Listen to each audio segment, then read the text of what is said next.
Lex Libertas begin 'n studie oor die aanlyn aanhitsing van geweld en die voormalige huisvader van die Abraham Kriel Kinderhuis tot 7 jaar tronkstraf gevonnis.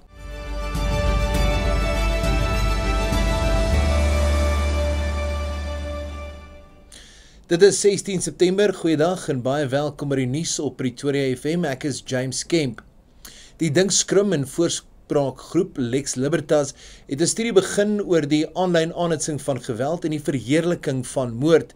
Dit volg na die moord op die Amerikaanse konservatiewe politieke aktivis Charlie Kirk en 'n toename in soortgelyke uitlatings op sosiale media in Suid-Afrika. Lex Libertas beplan om die name van persone wat hulself aan die gedrag skuldig maak aan hul werkgewers bekend te maak.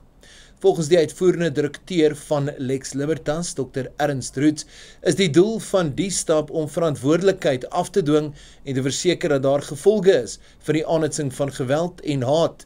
Die publiek word versoek om inligting oor verdagte aanlyn plasings ook aan die organisasie te stuur. Die burgerregteorganisasie AfriForum sê die groot agterstand met bestuurders lisensiekaarte kan vinnig die hoofgebied word. Die organisasie het vroeër vandag 'n ten volle funksionerende lisensiekaartdrukker op die departement van vervoer se voorstoep in die Pretoria se middestad gedemonstreer.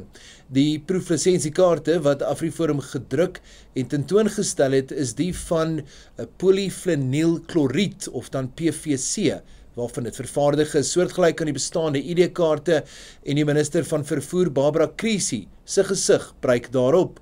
Volgens AfriForum se woordvoerder Louis Boshoff is dit 'n bewys dat plaaslike tegnologie beskikbaar is om die agterstand van sowat 500 000 kaarte uit te wis. Dit kom voor asof die regering weens politieke redes verkies om die verkrygingsproses uit te rek ten koste van goeie dienslewering en nie eens werkbare moontlikhede in die belang van Suid-Afrikaners oorweeg nie.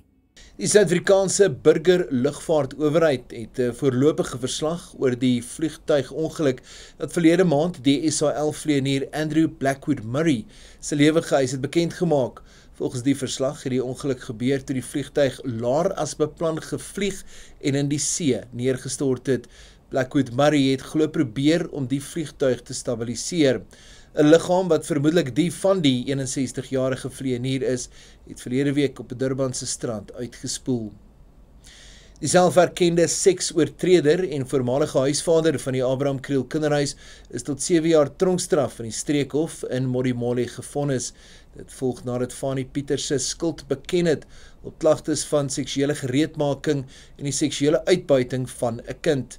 Hy het foto's van homself aan haar gestuur en glo kamera bespreek waar hulle sou ontmoet.